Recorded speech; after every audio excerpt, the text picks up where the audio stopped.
I'm going around the world giving talks about Darwin, and usually what I'm talking about is Darwin's strange inversion of reasoning. Now, that title, that phrase comes from a critic, an early critic, and this is a passage that I just love and would like to read for you. In the theory with which we have to deal, absolute ignorance is the artificer, so that we may enunciate as the fundamental principle of the whole system that in order to make a perfect and beautiful machine, it is not requisite to know how to make it.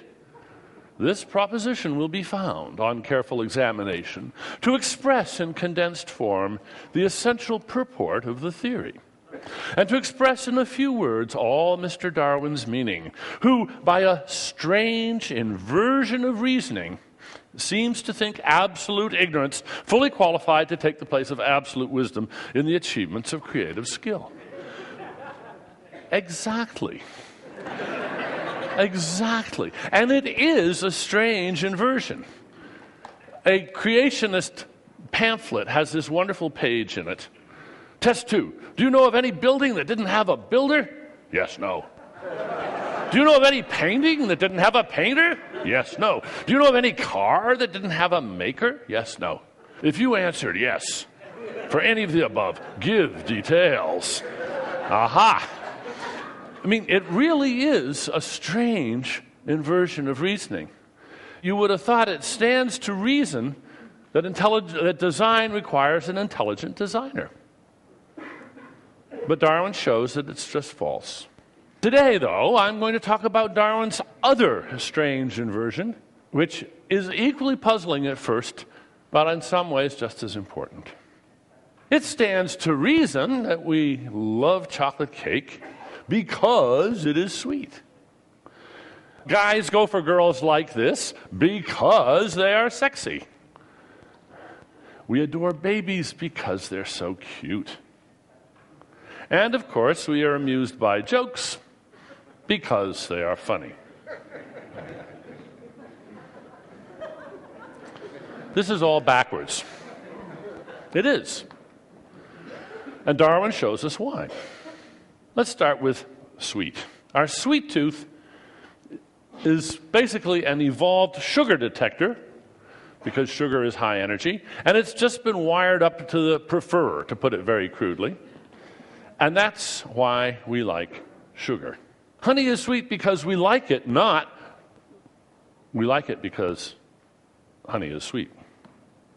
There's nothing intrinsically sweet about honey. If you looked at glucose molecules till you were blind, you wouldn't see why they tasted sweet.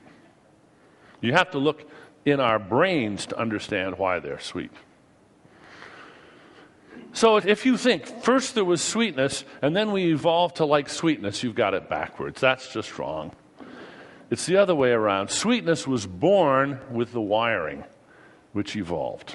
And there's nothing intrinsically sexy about these young ladies. And it's a good thing that there isn't. Because if there were, then Mother Nature would have a problem. How on earth to get chimps to mate?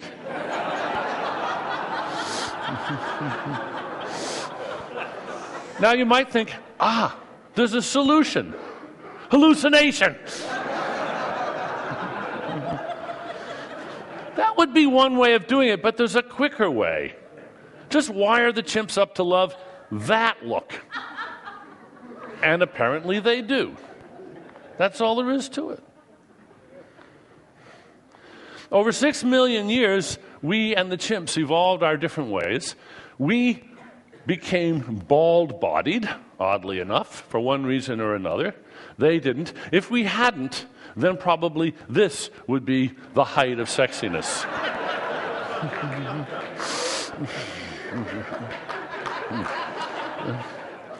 Our sweet tooth is an evolved instinctual preference for high-energy food. It wasn't designed for chocolate cake. Chocolate cake is a supernormal stimulus. The term is owed to Nico Tinbergen, who did his famous experiments with gulls, where he found that orange spot on the gull's beak, if he made a bigger, oranger spot, the gull chicks would peck at it even harder. It was a hyper-stimulus for them, and they loved it. What we see with, say, chocolate cake is it's a supernormal stimulus to tweak our designed wiring. And there are lots of supernormal stimuli. Chocolate cake is one. There's lots of supernormal stimuli for sexiness. And there's even supernormal stimuli for cuteness. Here's a pretty good example. It's important that we love babies and that we not be put off by, say, messy diapers.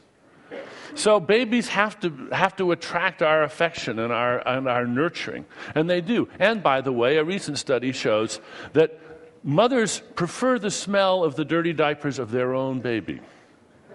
So nature works on many levels here. But now, if babies didn't look the way they do, if babies looked like this, that's what we would find adorable. That's what we would find. We would think, oh my goodness, do I ever want to hug that? This is the strange inversion. Well, now, finally, what about funny? My answer is it's the same story. The same story. This is the hard one. The one that isn't obvious, that's why I leave it to the end, and I won't be able to say too much about it. But you have to think evolutionarily. You have to think, what hard job that has to be done, it's dirty work, somebody's got to do it, is so important to give us such a powerful inbuilt reward for it when we succeed. Now, I think we found the answer, I and a few of my colleagues. It's a neural system that's wired up to reward the brain for doing a grubby clerical job. Our bumper sticker for this view is that this is the joy of debugging. Now, I'm not going to have time to spell it all out, but I'll just say that only some kinds of debugging get the reward. And what we're doing is we're using humor as a sort of neuroscientific probe by switching humor on and off, by turning the knob on a joke. Now it's not funny. Oh, now it's funnier. Now we turn a little bit more. Now it's not funny. In this way, we can actually learn something about the architecture of the brain, the functional architecture of the brain.